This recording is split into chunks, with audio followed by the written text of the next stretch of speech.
What's going on, boys? I'm Patty, and today we're going over Life, the MMO, or Life, the game, however you want to take it. Real quick, I just want to give a disclaimer. Um, I just want to give a disclaimer in my own words before I read this. I'm not an expert. I'm just following the great men that have gone before me, that have lived to regret some things, that can tell me, the things that are like key in life and just like avoiding a lot of bullshit. So, with that said, I'm going to read the actual disclaimer. It says, "This guide is to not tell anyone how to live their life, but to give a sense of direction to lost young men and recovering losers." Let me slide my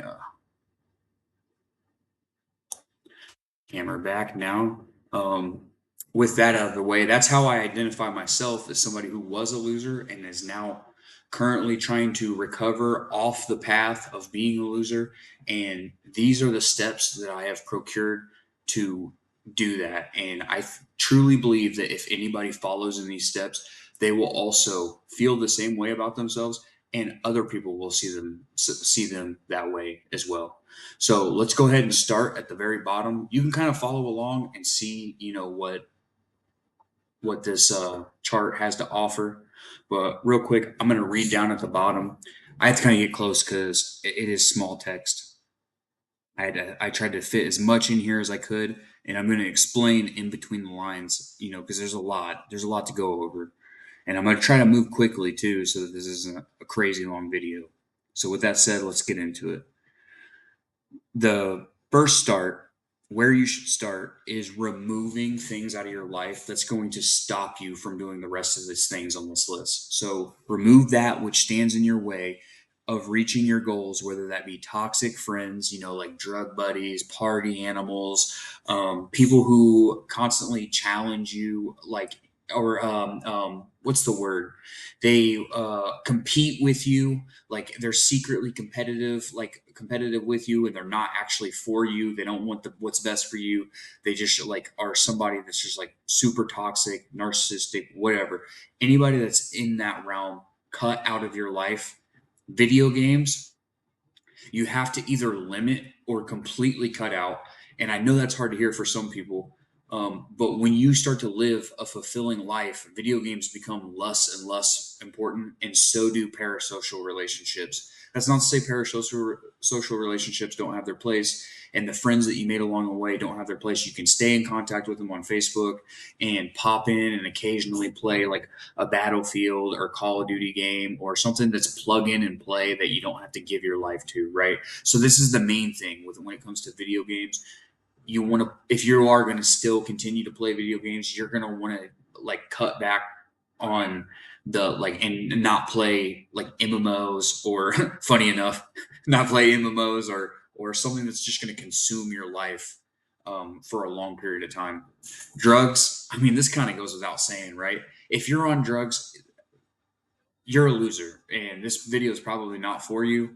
You should probably just go ahead and skip past this until you're off drugs, and then you can go ahead and like the video or click watch later, and then once you're off drugs, you can come back. Because if you're on drugs, you got to get off of them. You got to stop smoking. You got to stop shooting. You got to stop doing snorting, whatever it is you're doing. You got to stop. So it all starts the actual. So what we just talked about is level zero, right? Level one is it all starts with getting lean and developing the skill of delayed gratification, a skill every man must learn in order to change their life and to live a life of purpose and fulfillment. So, the reason delayed gratification is so important is because everything that is good comes from delayed gratification.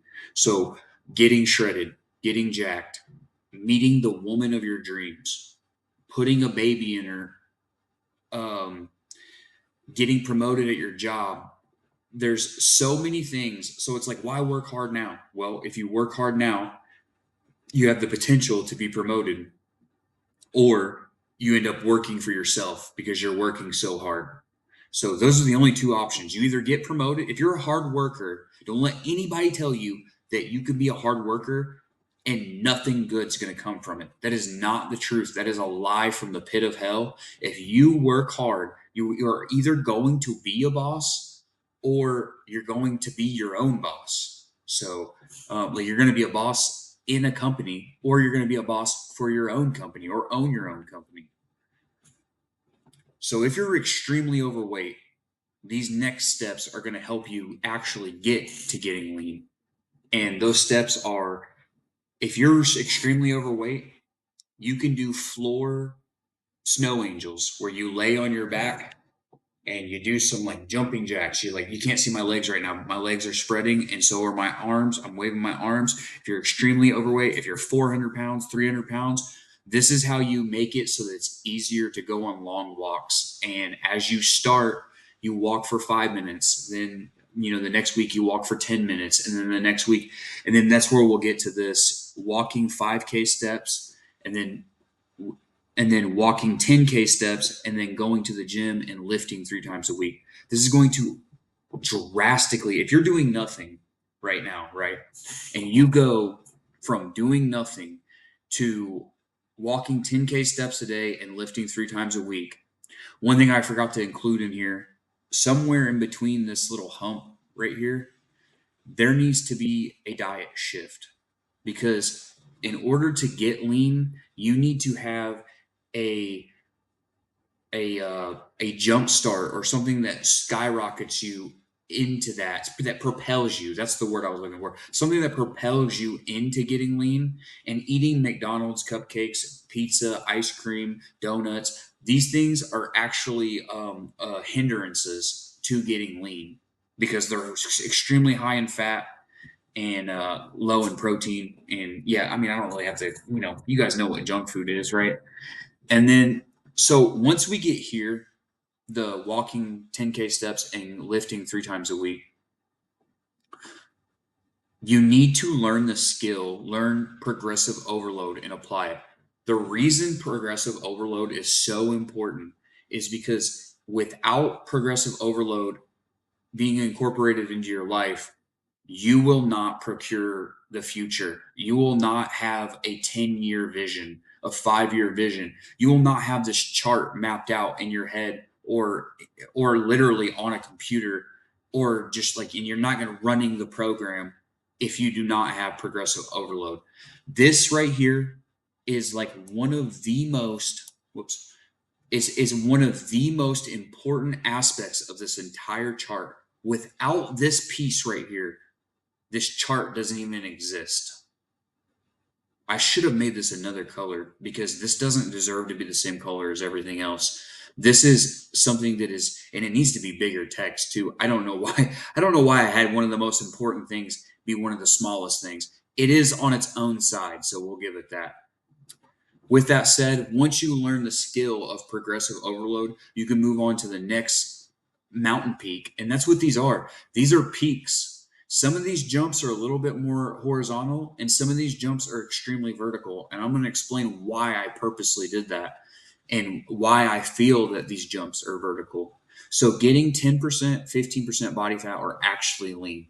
So, there's something that happens to your brain and to your social like your sociability, your social life, they both drastically change. Your psychology changes as well as your uh, social life, and it's because it's a feedback loop. So what happens when you get lean is your jawline comes in, you get the shoulders popping, you get the lat spread, you get the big the bicep peaks, you get veins going through your arm, you get the bicep vein, you get just like some definition, some detailing in the face, and what happens is, or distinction in the face. And what happens is people start to treat you accordingly, especially if they watched you go from being somebody that was overweight or not in shape, because maybe you're not obese, but maybe you're got a little fluff on you. They watch you go from being somebody who has a little fluff on them to getting extremely lean. And so that even if somebody didn't see you like that, some people would just assume you were always that way. And they're like, man, this guy's a Chad. When in actuality, it's you worked extremely hard to get it. So it doesn't really matter matters is when you get lean, you're gonna notice this treatment, and it's gonna affect your psychology. You get treated like you're jacked, you get treated like you're shredded, and therefore you start to act like you're jacked and act like you're shredded. You start to be more confident. Your shoulders are back. You're relaxed. And in situations you would normally have anxiety, you have no anxiety. And when you're talking to certain chicks, you're where you would feel a little bit of hesitation or anxiety, you feel no anxiety or hesitation because now you're getting looks from a lot of people and you have a lot of different options and you don't feel desperate. So there's a, it's like I said, it's just like a feedback loop of positivity, honestly. And it's not shallow either. It represents some, when you're shredded, that represents you're somebody who's hardworking, you care about yourself, you care about how you appear to others. And when you are that way, people cannot deny you. So, it's not shallow to see somebody who's jacked and shredded and be like, oh man, like that person must be cool. Person must have like some perseverance. That person must, no, those are things. That is why if they're a fat tub of lard, it's probably because they're self-serving and they're gluttonous and they're greedy and they're just not, the personality traits that go into being a fat person is just typically not good, contrary to popular belief in movies and social media. They portray the fat person as like really kind and soft spoken and nice, and in reality it's the exact opposite. They're obnoxious and loud, and they're the most opinionated, and a lot of times they're self-serving, and it's mainly like, I'll just leave it at that. Moving on. Getting a full-time job, 40 hours a week. I mean, dude, if you are 18 to 40, so if you're 18, the earlier you start playing the MMO of life and start following this chart, the further ahead you get of your peers. And your peers are going to look at you and say, he's the luckiest man. It's really shitty, but they're going to look at your hard work and dedication and go, he is the luckiest man ever. The earlier you start. If you're like me, I'm 34. I'm starting this game really late. That's why I work out 7 days a week. I lift 7 days a week. I run 7 days a week. I work 7 days a week. I got a lot of catching up to do. And if you do as well, I highly recommend putting your pedal to the metal and putting your foot on the gas, all gas, no brakes, because all you got to do is redline it for 5 years, 10 years max, and you're going to be right where you feel like you should be. At least that's the hope. That's my hope, and that's what pushes me to do that. So, getting a 40-hour-a-week job, full time job, and making good money is like, I mean, that is like priority. As a man, it should be priority. Here's the thing: if you're like me and you've messed up in life and you've hung around bad friends and bad influences and you've done some stupid stuff in life, you're gonna have to get a second job. That's where the 7 days a week comes in. I work 5 days a week at my office job, and then I work at the gas station on weekends. And I lift, do this, and run in between with all my other free time. I occasionally like watch Supernatural, or I'll pop on the Xbox and play some Battlefield with the boys for like an hour. But my priorities come first. Learning to save money and have leftover income. This is progressive overload, but for your finances. This is the second most important thing that will lead to all of this, aside from this. So, learning progressive overload allows you to progressive overload your money saving. Getting shredded teaches you to cut things out of your life that you don't need. Learning to save money teaches you to cut things. You see, are you guys seeing the pattern here? Are you guys seeing how this all works? How this all comes together? It's a repetitive circle of success that you are creating. You do it with your body first because everyone has a body and it's so easy to do. It is so easy to get lean if you're determined. If you are unwilling to waver, if you're like, I'm getting shredded, I'm getting jacked, and no one's going to stop me. If you have that attitude, no one's going to stop you. You can't lose. You will get shredded. You will get jacked. You will get 10%, 15% body fat. I don't care who you are. If you have that kind of determination, that is going to propel you here into the mid game quick, because we're early game. I'm still early game right here. And then, well, no, I'm actually starting to get up here. This is where my game is right now. I'm working on upgrading my equipment for my YouTube channel, and then I'm dumping 3K buy-in on the S&P 500 index mutual fund through Vanguard International. So, but we're getting a little ahead of ourselves. The After you learn to save money and have leftover income, because a lot of people see leftover income and they're like, what can I buy? No, you need to procure the future. And the way you do that is by being ahead of every other American or every other person in, whatever country you're in. If you're watching this from another country, if you have savings, if you have an emergency fund, a $2,000 emergency fund, which that could go somewhere right here, learn to save money, have leftover income right here in this gap of working a second job and whatever, you could have the start a $2,000 emergency fund.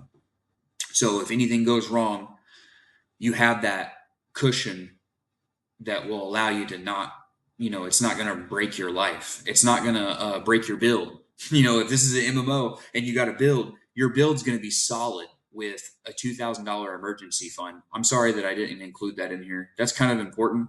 That's really where you should start. But honestly, if you are cooking and you get a second job or some kind of side hustle, like say you like paint guitars or you move furniture for people, or like, I don't care what it is, and I don't mean to sound like that Gary guy or who the hell ever. Right, I'm not trying to sell you a get rich quick scheme. This is hard work. We're talking about working 7 days a week, and for money I'm talking about 8 to 9 hours on the weekends, so that you're working 60 hours a week and you're absolutely banking. I don't care if you're working at McDonald's and Burger King. If you're working 7 days a week, you're gonna be looking decent. At least a lot more than other people who are working just a solo job. So the emergency fund, second job, 7 days a week. If you can, if you again, this is progressive overload. You get a job, you work 40 hours a week for a year. Once you feel comfortable, or 6 months to a year, once you feel comfortable, you're settled in your job, you learned everything, you're a master or you're at least intermediate. Now you can take on a second job. Do not try to get a full-time job and then get a second job. You're going to burn yourself out. And then try to learn, you know, another language or do YouTube or whatever it is that you do as a hobby. Having all that's going to just absolutely crush you. So this is progressive overload. That's exactly how I did it. I had my office job for about 2 years before I got the second job, and it's because I was tired of struggling. I was tired of surviving, and I'm still tired of surviving. I don't want to survive. I want to thrive, and the way we do that is through progressive overload, but with our money. So once you have $3,000 extra, you're going to go here.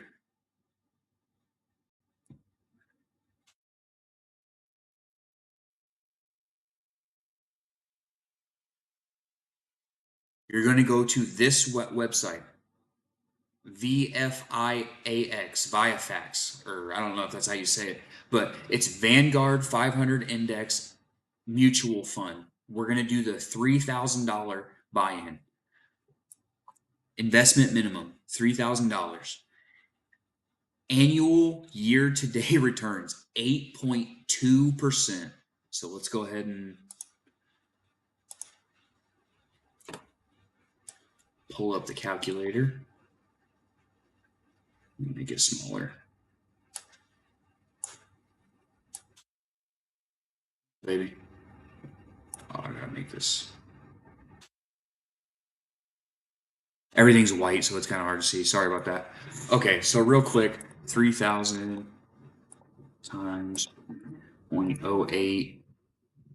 So $240. So then the next year it becomes $3,240. But see what you do here. This doesn't seem like a lot of compounding, but what you do is you auto pay $100 every paycheck. So every paycheck you dump $100 into this. That's you paying yourself and procuring the future. So the 3,000 buy-ins minimum, right? Then the next year, I mean, this is all going to be compounding. Every 100 you add, you go to add 100, and then, however often it ticks, it's going to be compounding.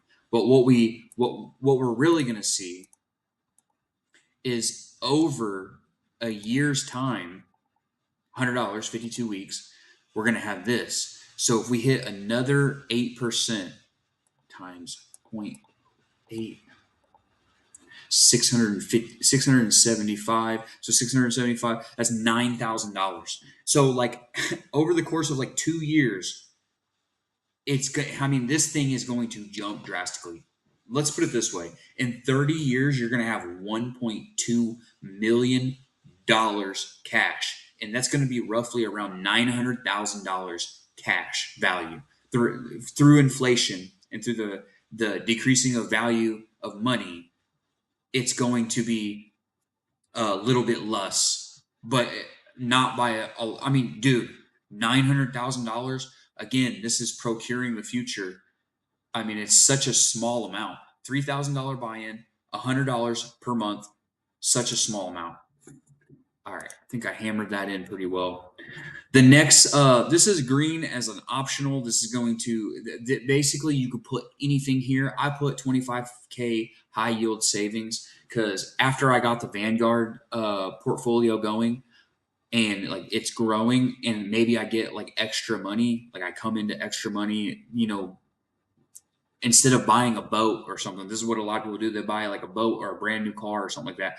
I'm going to buy a high yield savings account. So I got two things ticking all at once. Like I'm merchanting in the MMO, right? And so that's why we're going to do multiple. Basically here, you want to diversify your portfolio. That is absolutely key.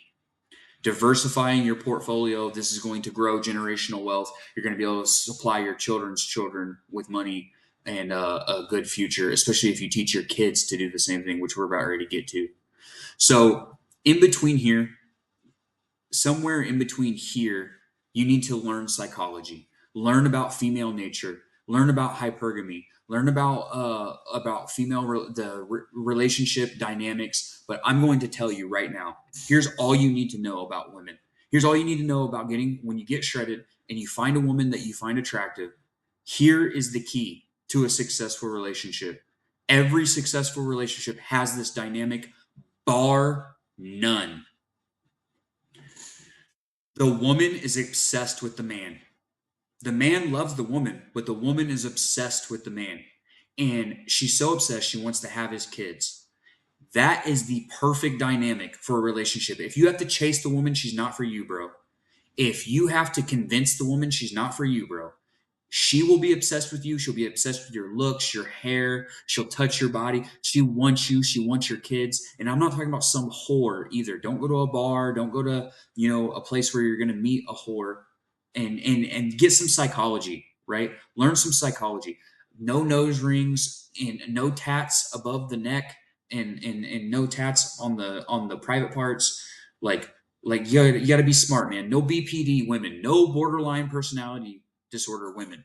Okay, you can deal with bipolar, you can deal with autism, you can deal with any sort of mental disorder, but antisocial personality disorder and borderline personality disorder, these are just off the limits, off the table. I mean, they're off limits, off the table. Learn psychology, learn the cues, learn the symptoms, the signs that someone has borderline personality disorder or someone that has antisocial personality disorder. With women, this is such a struggle of a field because all of their mental disorders is categorized as trauma, which is bullshit because a lot of them have BPD. They're running around undiagnosed.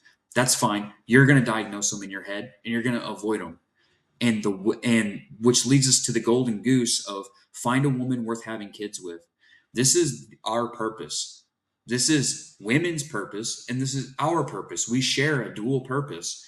And women's chart doesn't look too much different from this. Theirs is get lean and look pretty and go to places where you find, I mean, we are as men are their MMO. They want us and they want our kids to have our kids. we're their MMO. So on the counter opposite, you're finding a woman worth having kids with, which is easier said than done. I haven't even done it. This is just the plan, right? Moving on, I want to keep this at a, I don't want this to be like a 2 hour long video. I kind of want to leave it at 30 minutes. Obviously, when you find the woman of your dreams, cuff her, bro. Get married, put a ring on it, spend a couple thousand on the ring. It's not about the money. It's about the symbol, the provider, the symbol of provider. I know the 1950s, and they convinced us and brainwashed us, and diamonds aren't really worth that. But still, drop a ring of value on this wonderful woman that doesn't have borderline personality disorder. Put a baby in her, or multiple babies in her, and then do the same thing. Teach your kids to do the same thing. Teach the next generation to do the same thing. When I have a son, I'm going to teach him, son, you have to work hard. You have to be lean. It's going to open up your options. You're going to be able to, have a multitude of women to choose from, and it's going to make you choose the right one. And we're going to show him this chart, and he's going to procure his future. He's going to pay and buy in. He's going to have our money when we die, in case something happens. When we die, he's going to have our money as well. We're going to leave it to our children. We're going to be a good generation that thinks about the future generation, and we're going to actually leave them something. Unlike our parents of the 90s and 80s, we're going to leave our children with something. We're not going to be a burden and go into a nursing home and suck away all their money. No, we're going to leave our kids with something, because we don't need to go in a nursing home, because we're jacked and shredded up until we're going to die like Chuck Norris. And retire and enjoy the fruits of your labor. This is where you can buy the boat. This is where you can buy the fancy car. You see the old people with the fancy car? This is where they got it from. This is how you do it. You don't do it when you're young, because then you're not procuring the future. You're self-serving, and this is going to mess this whole chart up. When you're self-serving, you meet whores, then you end up having babies with the wrong people, and then you just end up in a whole just giant. This just becomes an amalgamation of mess whenever you do Super Saiyan 3 things, Majin Buu saga things, in the Freezer saga. When you're doing level tier 10 dungeons and you're not even geared, you're still down here, like, you're gonna get wrecked, bro. And that's exactly what happens in life's MMO. If you ignore this stuff, you're going to, if you try to jump levels, you're gonna get wrecked. And last but not least, die a happy man surrounded by those you love. Isn't that the dream? Isn't that the dream life? To live a life of fulfillment, to instill just wonderful purpose and things, and just into the next generation, morals and values. That's what I was looking for. Instill those into the next generation, and then just die a happy man. That is what I want. That's the only thing that I dream of. It's just to have kids, be married, be happy, and be surrounded by my kids and my family when God calls me home. And so, that said, I don't think I read the description. It says, the guide to self-improvement taken from the great men who have gone before us, ages 18 to 40, maybe later. The goal of this guide is to put young men on a path of becoming the best version of themselves, and to have a general path to follow. And I even add on to that, to give a general path to follow to the next generation. I hope you guys enjoyed the video. I know this was kind of long, but it's super important. I needed to get this out. I needed to share this with you guys. And I hope this helps you guys. I hope this gives you a sense of direction. And until next time, boys, peace.